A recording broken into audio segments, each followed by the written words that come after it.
पश्चिम बंगाल की राजनीति में शय और मात का खेल चरम पर है। अपने 2 दिन के पश्चिम बंगाल के दौरे पर गए गृह मंत्री अमित शाह के बाद अब ममता सरकार भी उनके खिलाफ बयानबाजी करने लगी है।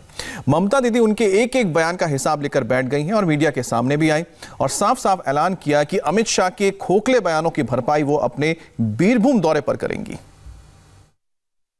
আমি अमित जी के बोलबो, अमित जी आप तो होम मिनिस्टर है, आपको ये शोभा नहीं देती कि आप कोई गंदा बात, झूठा बात जो आपका पार्टी वॉर का तैयार कर दे वो आप क्रॉस चेक नहीं करके बोले।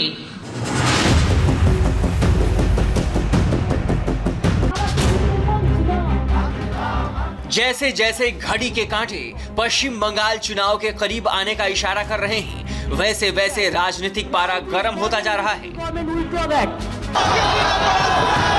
अमित शाह ने बंगाल में घुसकर दीदी को क्या ललकारा, उनकी सत्ता को चुनौती क्या दी, दीदी का टेम्परेचर हाई हो गया। ममता बनर्जी ने अमित शाह पर बंगाल को बदनाम करने का इल्जाम लगा दिया। साथ ही कहा कि अमित शाह ने पश्चिम बंगाल में आकर जितने भी आरोप लगाए हैं, एक एक का वो माकूल जवाब देंगी।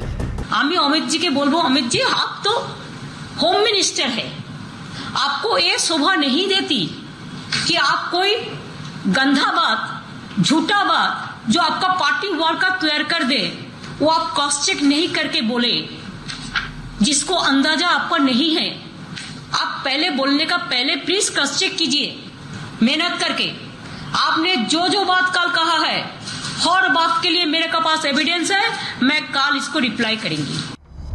टीएमसी में भगदड़ मचने से तिलमिलाई ममता बनर्जी भी बीजेपी से आमने सामने की लड़ाई के फुल मूड में आ गई हैं। पहले तो उन्होंने अमित शाह का नाम लेकर उन पर अटैक किया, फिर रही सही कसर सीएए और एनआरसी के मुद्दे पर निकाला। बीजेपी इज ए चीटिंगबाज party. Bengali we will say चीटिंगबाज, but sorry, English it may be cheater. The politics of the BJP leaders is, for politics they can do anything, they can say anything, and they can say all the garbage of lies. Why, when they pass the act, from that time we are opposing, and I said that every citizen of this country is the citizen of this country. Earlier there is a provision that DM should have given the permission for the newcomers from if they complete this 5 years or 3 years like this. But whoever who came before 1971, all are the citizens of this country. We are against of this, we are against of NPR, we are against of NRC. Nothing is being withdrawn right now. So it very much exists. And we will fight the battle and we will not allow any people to go out from the country. असल में रविवार को ही अमित शाह 2 दिन के पश्चिम बंगाल दौरे से लौटे। उनकी रैली में, उनके रोड शो में जबरदस्त भीड़ उमड़ी। इसके बाद अमित शाह ने आरोप लगाया कि पहले वामपंथियों ने बंगाल को बर्बाद किया, उसके बाद ममता ने पश्चिम बंगाल को कंगाल बना दिया, जिसके बाद ममता बनर्जी तिलमिला उठी। तिलमिलाहट की वजह भी साफ है। अमित शाह के बंगाल दौरे के दौरान टीएमसी के कई बड़े नेताओं ने बीजेपी का दामन थाम लिया, जिनमें सबसे बड़ा नाम शुभेंदु अधिकारी का है, जो पश्चिम बंगाल में ममता बनर्जी के बाद टीएमसी में दूसरे सबसे लोकप्रिय नेता थे। 2 दिन पहले बीजेपी ने टीएमसी को झटका दिया था, तो कल टीएमसी की बारी थी। कल बीजेपी की तरफ से भी एक विकेट गिरा। सुजाता मंडल टीएमसी के पाले में आ गई। सुजाता बीजेपी सांसद सौमित्र खान की पत्नी है। पहले सौमित्र खान भी ममता की पार्टी में ही थे।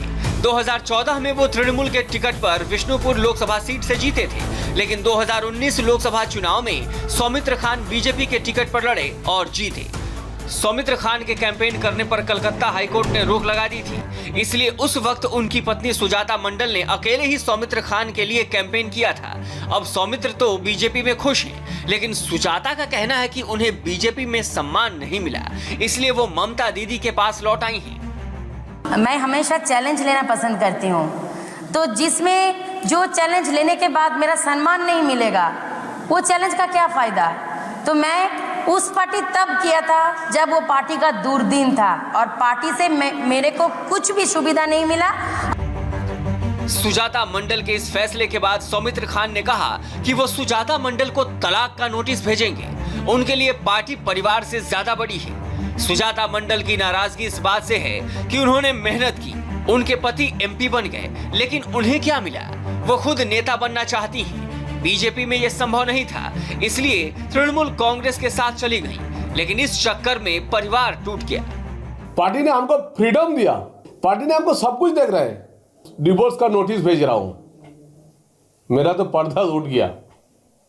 जिस लड़की का साथ 10 साल एक साथ खाना पिया, एक साथ खाना खाया, जिस लड़की का साथ कभी मैंने नहीं सोचा जो कभी ऐसे के लिए हम प्रेस मीट करेंगे, कभी मैंने नहीं सोचा जो भाई मेरे फैमिली के लिए ऐसे प्रेस मीट करेंगे। सुजाता मंडल खां को मैं रिक्वेस्ट करेंगे, खां पदवी छोड़ के सुजाता मंडल लिखे। ये राजनीति है, आगे आगे देखिए होता है क्या।